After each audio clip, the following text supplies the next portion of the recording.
Cosmetics UK soap making video. I am really excited today because today we are going to be making some toppers or embeds using a strawberry and raspberry essential oil or fragrance oil. But yeah, this is just a really good quick easy video for my first video, but I'm definitely going to be making more. Oh, my voice, oh my gosh, okay.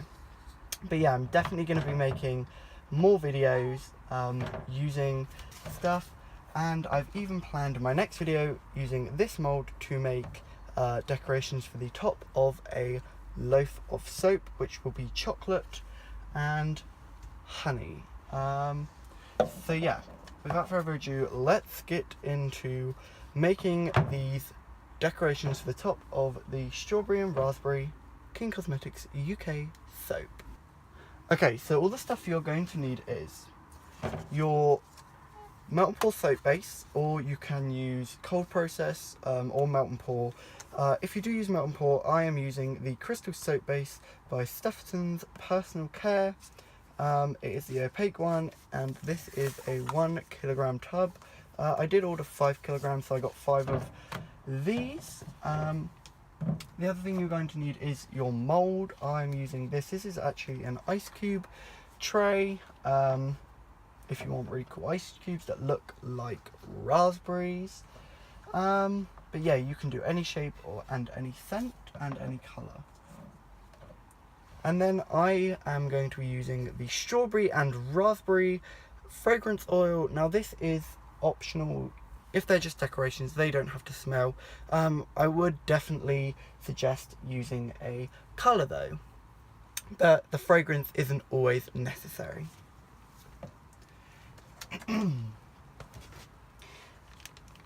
And for colouring, you can either use powdered colour like these. These were really cheap. I bought them online.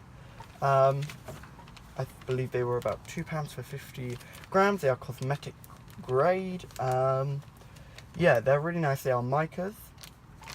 Or, like I'm going to be using today, you can use liquid colorants, and I'm going to be using this one because I want really nice pink raspberries, or you can even mix it with a little bit of purple just to make it a darker one. But these cost me £10, I believe it was, and they are super concentrated water-based liquid soap colorant.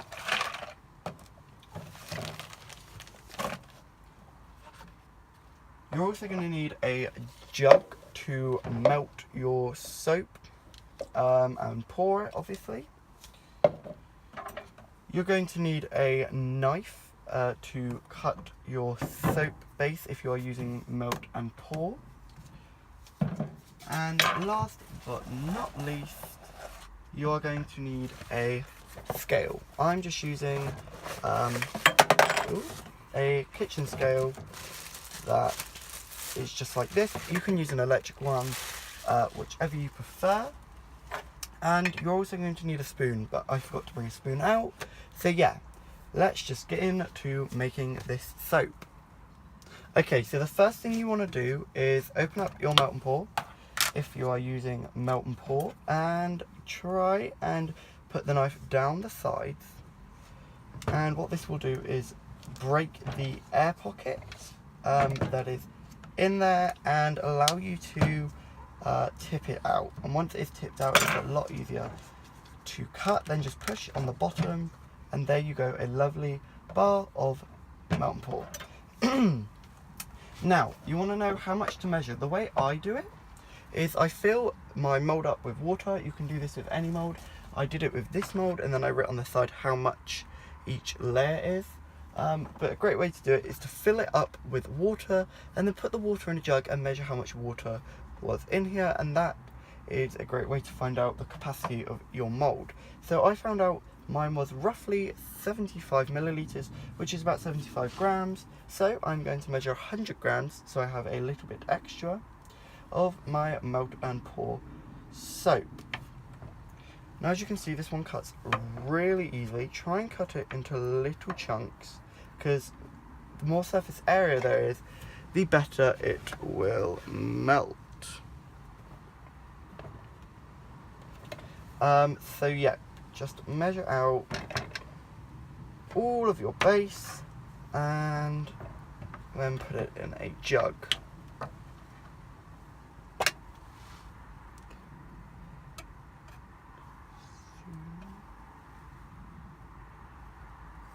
I think that is about 100 grams. I'm going to put a little bit extra in just because this is my first time using this method of like finding the capacity for the mold, so I'm not sure if it will necessarily work, but if it doesn't, you can always add more.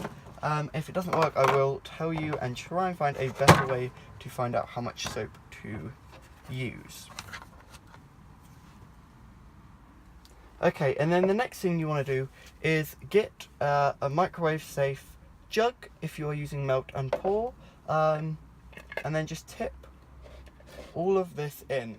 Trying to avoid, actually before you tip it in, just cut up, if there's any big chunks, just get them as small as possible, as they will melt a lot quicker when they're small. So just cut up all of that and just put it in your microwave safe jug.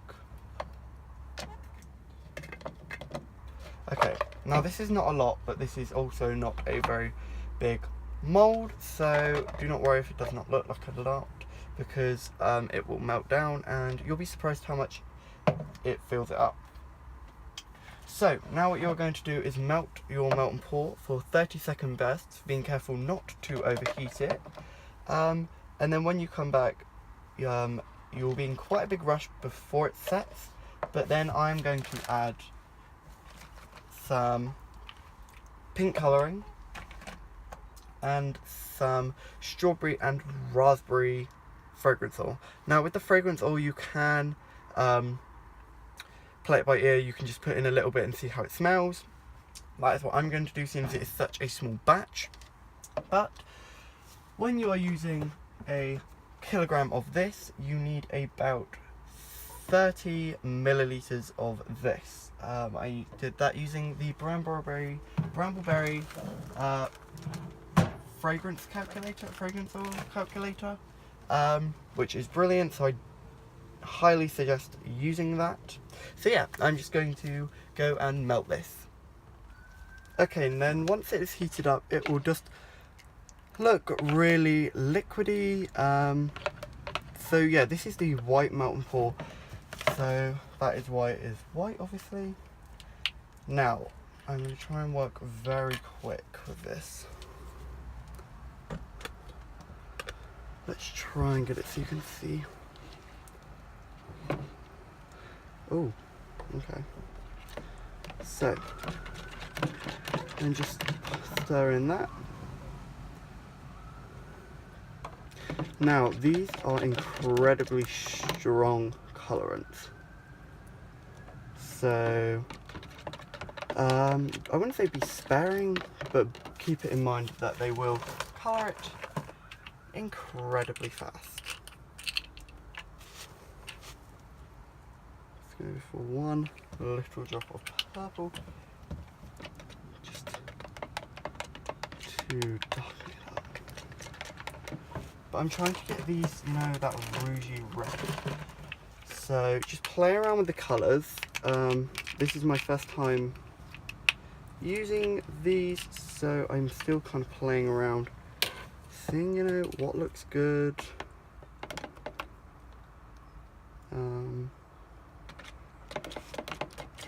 So yeah, just play around with that until you are happy with the colour. Then, once you are happy with the colour, just open up your fragrance oil and then just put a little bit in. You don't want to put too much in, just enough that smells. And then once you have done that, it is time to start pouring. So,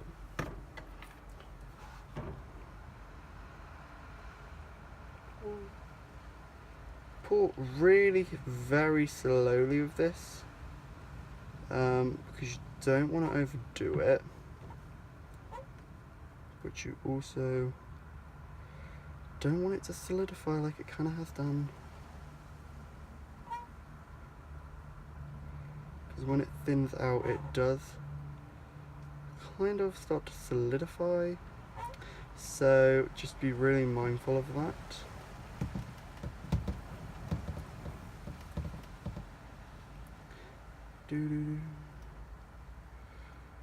I think we're just gonna have about enough. Now don't worry about getting it on the mold. Yeah, getting on the mold is absolutely fine. Or is this one gonna have enough?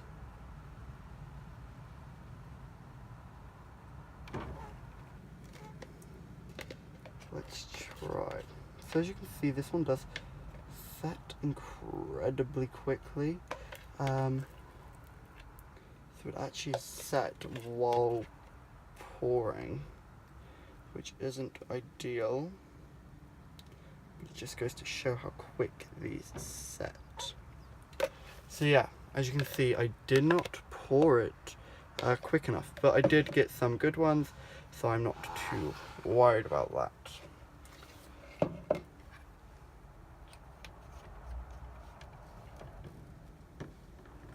So yeah, it looks quite messy, but when it is dried, I will cut off all the excess. You can even remelt the excess and re-pour it. That's what I will usually do, because it is not good to really waste it. So if you remelt it, you can reuse it. Okay, so quickly before you go, I have got a couple of things to show you and a couple of ideas, and you can just comment your thoughts on all of my ideas. So I'm thinking about making, in my next video, honeycomb tiny little soaps using chocolate and honey, just to go on top of a chocolate and honey bar I'm making. And I'm also thinking of making rose soaps, but I have not got a rose essential oil, so comment down below what scent you think I could use for the rose molds that isn't rose scent. I mean, I could buy rose, but I haven't got it at the moment. I also just want to show you how big my soap loaf mold is.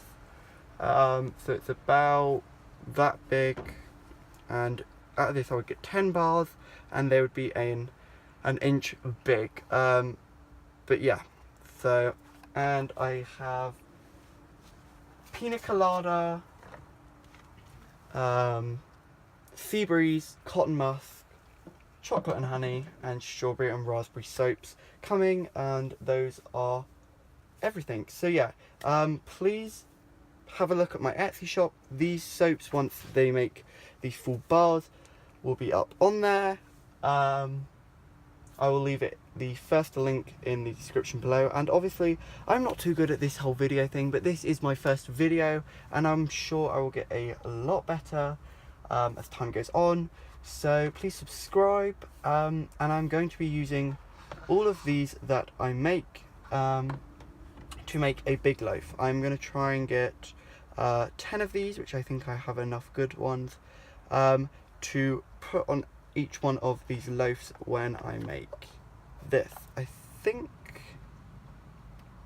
I just about have enough to make this whole loaf. So yeah, please have a look at my Etsy shop, and I'll see you in the next video. Bye guys! Okay guys, quickly before I go, I'm just going to unmold these so you guys can see them. So I've already unmolded a couple. This one went terribly wrong. Look at the back. It is gone terrible, but oh well, I have enough to do the bar. So let's have a look at the rest.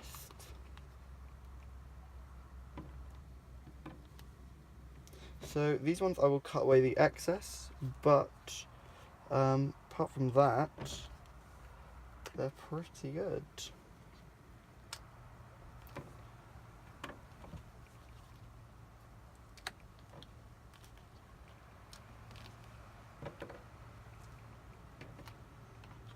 Okay. So there are all the berries. I hope you enjoyed that video. Bye guys. Thanks for watching guys. Please like, comment and subscribe, and please have a look at my Etsy shop. It's going to be the first link in the description. Bye guys.